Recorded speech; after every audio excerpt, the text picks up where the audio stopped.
2025 රාජ්‍ය සේවකයන්ගේ වැටුප් වැඩිවීමත් එක්ක හෙද නිලධාරීන්ට කොහොමද පඩි වැඩි වුණේ කියලා තමයි අද අපි කතා කරන්නේ.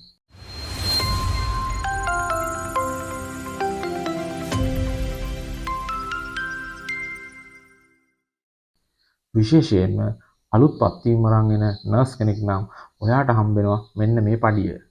ඔයා 2025 පත්වීම් ගන්න රජයේ අලුත් නර්ස් කෙනෙක් නම් ඔයාට මූලික වැටුප විදිහට රුපියල් 47500ක් හම්බෙනවා. ඒ වගේම අනිවාර්යෙන් ලැබෙන ජීවන වියදම් දීවනාව, ඒ කියන්නේ ලිවිං ඇලවුන්ස් එක 17800ක් හම්බෙනවා.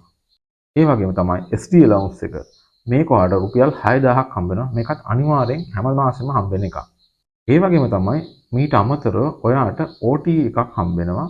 ඒ කියන්නේ අපි කියමු ඔයාට පැයකට වැඩිපුර වැඩ කරන සාමාන්‍යයෙන් හෙද නිලධාරියෙක් නම් ඔයා සතියකට පැය 36ට වඩා වැඩ කරන සෑම පැයකටම OT එකක් ගෙවනවා. සාමාන්‍යයෙන් මේ පැය එකකට රුපියල් 283ක් ඔයාට හම්බෙනවා.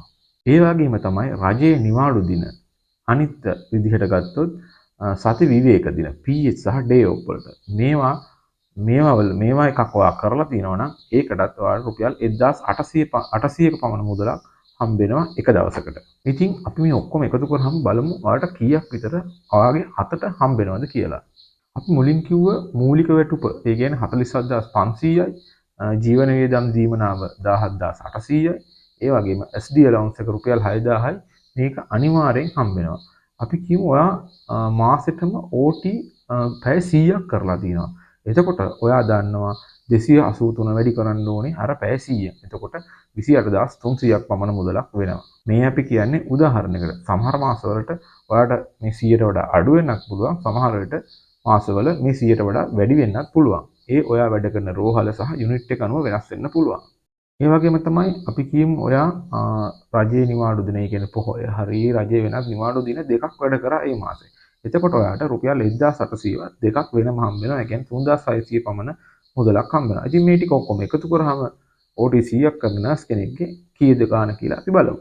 එතකොට එනවා 1,32,200ක් පමණ මුදලක්. ඉතින් මේකෙන් ඔයාට අඩු වෙන දේවල් තමයි ඔයා එක්ක ඒ රෝහලේ සුබසාධක සංගමයක ඉන්නවනම් රුපියල් 200ක් 300ක් වගේ ගාණක් අඩු වෙන්න පුළුවන්. අනිත් අඩු වෙන ප්‍රධාන දේ තමයි ඔයාගේ විශ්‍රාම වැටුපට කැපෙන මුදල. මේකත් රුපියල් 2800ක් 3000ක් අතර මුදලක් පමණ වෙන්න පුළුවන්.